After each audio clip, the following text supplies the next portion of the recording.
इस दुनिया में कुछ भी असंभव नहीं है। एक सामान्य जन अवधारणा है कि बुजुर्ग अपने शेष जीवन के लिए सहारा पर निर्भर करते हैं। बात सही है। यदि वृद्धावस्था में पहुंचते हैं तो प्रत्येक व्यक्ति को सहारा की आवश्यकता होती है। बेटी का सहारा, पोता पोती का सहारा, लेकिन सबसे जो बढ़िया सहारा होता है वो पत्नी का सहारा होता है। पत्नी के लिए भी पति सबसे बेहतर सहारा होता है। यदि पत्नी जीवित हो तो पति अपनी पत्नी पर ज़्यादा निर्भर करता है और बुढ़ापे के समय में प्रेम और प्रगाढ़ हो जाता है। लेकिन केरल की एक घटना ने इस जन अवधारणा को बदल दिया है। 90 साल से भी अधिक उम्र का एक बुजुर्ग 88 वर्ष की अपनी पत्नी के आरोप से इतना उत्तेजित हो गया कि वह उस पर चाकू से हमला कर दिया। दरअसल केरल के रहने वाले थेवन पर, उस व्यक्ति का नाम थेवन था, थेवन पर उनकी पत्नी कुजली ने आरोप लगाया कि उसके रहते वह दूसरी औरत से अवैध संबंध रखता है। एक पत्नी के लिए जो पति को सबसे ज़्यादा प्यार करती है वह दूसरी किसी के साथ देखना नहीं चाहती, चाहे किस प्रकार का संबंध पायस भी हो, शुद्ध संबंध भी हो, तब भी भ्रम हो जाता है। ये पत्नियों के मामले में होता है। थेवन की पत्नी जो कुजली थी वह बार बार अपने पति पर आरोप लगाती थी कि वह उसके एवज में किसी दूसरे से अवैध संबंध बना करके रखा है।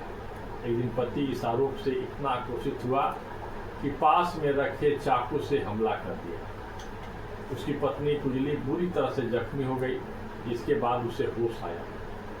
आसपास के लोगों को उसने बुलाया, जोर से चिल्ला करके बुलाया ताकि लोग उसकी पत्नी का शीघ्र उपचार करा दें। क्योंकि हमला हुआ था, मामला पुलिस केस का था, मामला पुलिस तक पहुंच गया।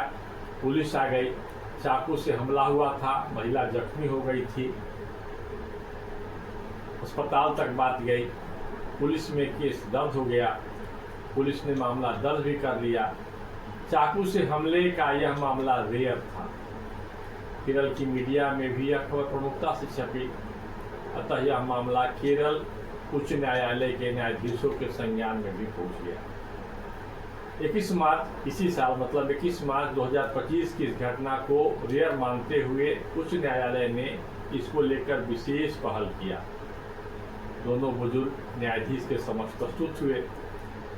घटना के मात्र 20 दिनों बाद ही 21 मार्च को जो घटना थी, 20 दिनों बाद 10 अप्रैल में इसमें फैसला सुना दिया गया। 91 वर्षीय थेवन को जमानत दे दिया गया।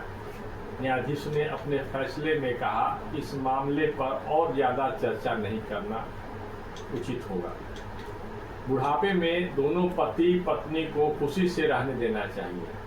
न्यायाधीश ने कहा कि थेवन को पता होना चाहिए कि जीवन के इस अंतिम चरण में उनकी पत्नी कुजली ही उनका एकमात्र सहारा है।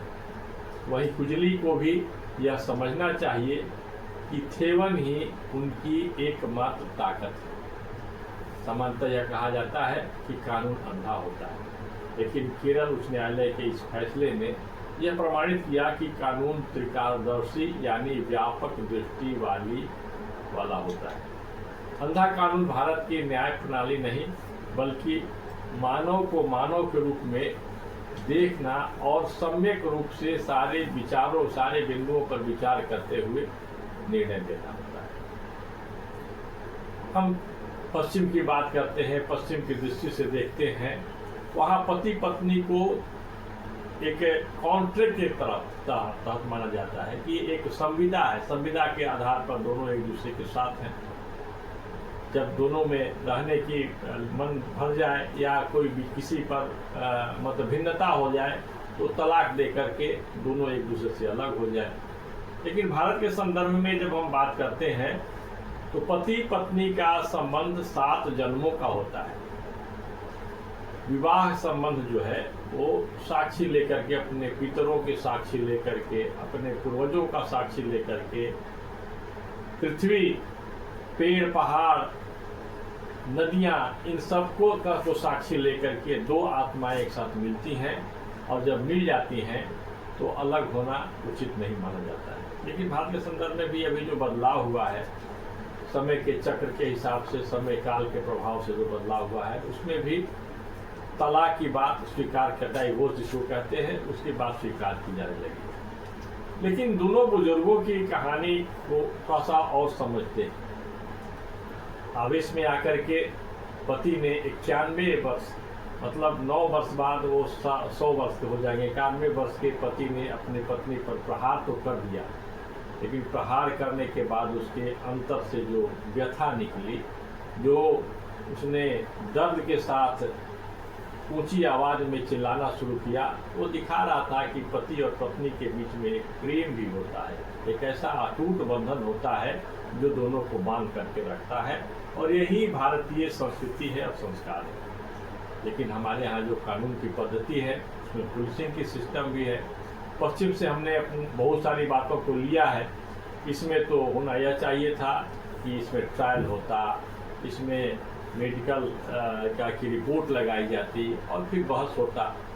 लेकिन इन सारे चीज़ों को हटा करके परिस्थितियों को देखते हुए, परिस्थितियों के आधार पर केरल के उच्च न्यायालय ने एक ऐसा निर्णय लिया जो एक नमूना या उदाहरण या प्रतिमान कह सकते हैं बन गया। आज के वीडियो में बस इतना ही, फिर मिलेंगे। नमस्कार।